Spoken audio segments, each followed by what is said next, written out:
और इसके बाद जो एज लिमिट दी गई है वह 18 साल से ऊपर होनी चाहिए, लेकिन 42 साल से ज़्यादा नहीं होनी चाहिए। मगर कुछ कैटेगरीज़ को इसमें रिलैक्सेशन भी दी गई है। जैसे सभी का क्राइटेरिया है कि किन किन को जो रिलैक्सेशन मिली है इस पोस्टर्स में। और रिजर्वेशन, इसमें जो रिजर्वेशन है जो किस बेस पर किसको रिजर्वेशन मिलनी चाहिए, यह उन सभी का ब्यौरा दिया गया है इसमें। और इसके बाद जो है एप्लीकेशन फ़ी है, ठीक है। जैसे male candidate of general category including dependent son of ex service man of Haryana, और for male candidates of general and all reserved categories of other states, ठीक है।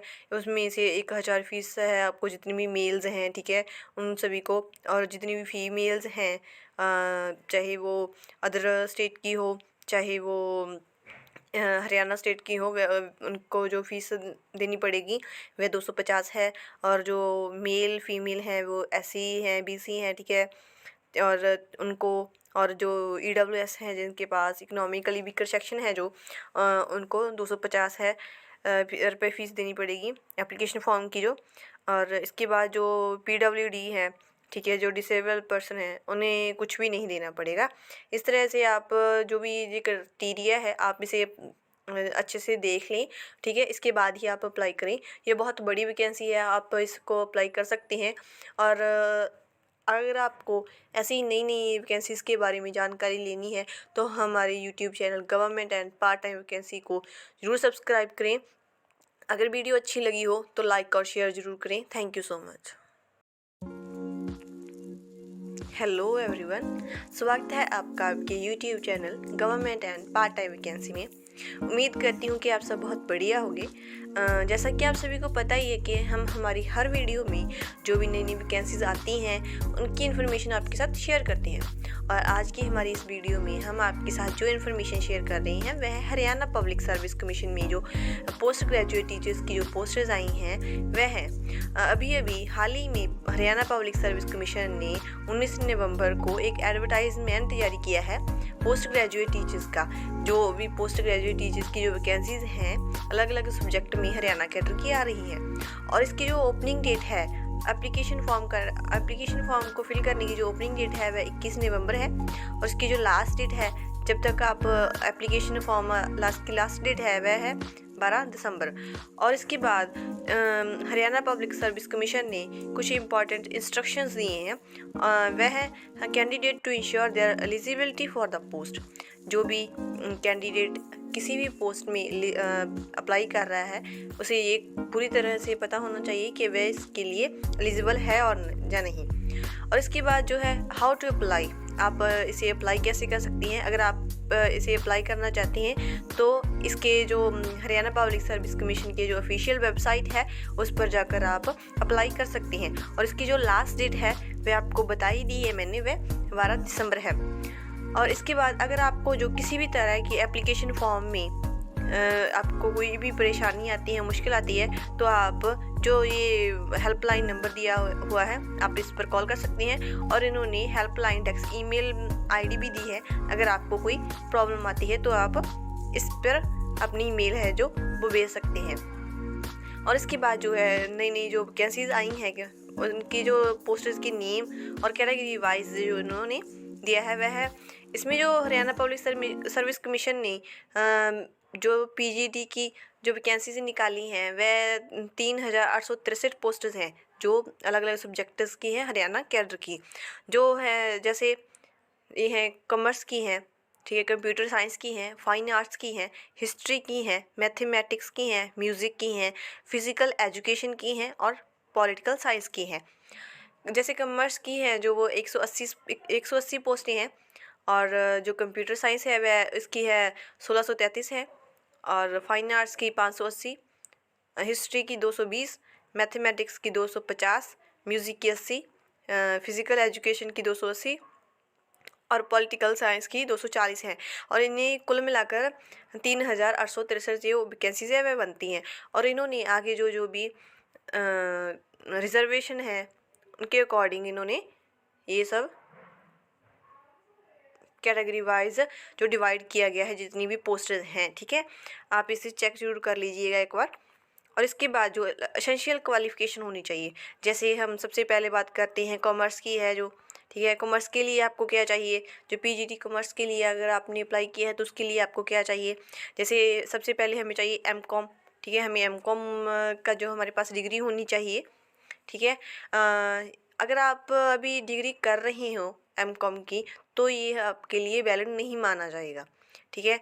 और इसके बाद इसमें बताया गया है कि मैट्रिक विद हिंदी संस्कृत, आपको जो मैट्रिक आपकी जो 10th है वे उसमें आपने हिंदी या संस्कृत तो पढ़ी होनी चाहिए, और जहाँ फिर जो +2 बीए एमए इनमें कोई भी एक सब्जेक्ट है जो वो हिंदी का होना चाहिए। और इसके बाद आपका एचटेट क्लियर होना चाहिए या एचटेट जो वह क्लियर होना चाहिए। और इसके बाद जो है आपका जो एकेडमिक रिकॉर्ड है वह अच्छा होना चाहिए, ठीक है। इसी तरह कंप्यूटर साइंस की है जो, उनमें एमएससी होनी चाहिए, ठीक है। एमसीए होनी चाहिए, बीई बीटेक होनी चाहिए। इसमें जो आपको मार्क्स चाहिए वह 55% से ज़्यादा होनी चाहिए, ठीक है। और इसमें भी वही है, मैं आपको 10th में हिंदी और संस्कृत होनी चाहिए, ठीक है। और अगर आपके पास +2 बीए एमए में हिंदी है तो भी आप इसे अप्लाई कर सकती हैं। और इसमें भी वही क्वालिफ़िकेशंस हैं, आपको एचटेट क्लियर होना चाहिए और आपका एकेडमिक रिकॉर्ड है वह गुड होना चाहिए। जो ये मैट्रिक है, मैट्रिक में हिंदी संस्कृत और या फिर +2 बीए एमए में हिंदी होनी चाहिए एक सब्जेक्ट, तो ये सभी में कॉमन ही है क्वालिफ़िकेशन। और बस जो थोड़ा सा डिफरेंट है वह है जैसे कॉमर्स में एमकॉम होनी चाहिए, ठीक है। जो भी आप सब्जेक्ट अप्लाई कर रहे हैं उनके रिलेटेड जो भी आपके पास मास्टर्स होनी चाहिए उसके रिलेटेड, जैसे ये फाइन आर्ट्स है इसमें, ठीक है। Fine arts MA fine arts होनी चाहिए, एटलीस्ट आपके पास 50% मार्क्स होनी चाहिए। बीएड होनी चाहिए आपकी एक किसी रिकॉग्नाइज्ड यूनिवर्सिटी से, और मैट्रिक में हिंदी या संस्कृत होनी चाहिए।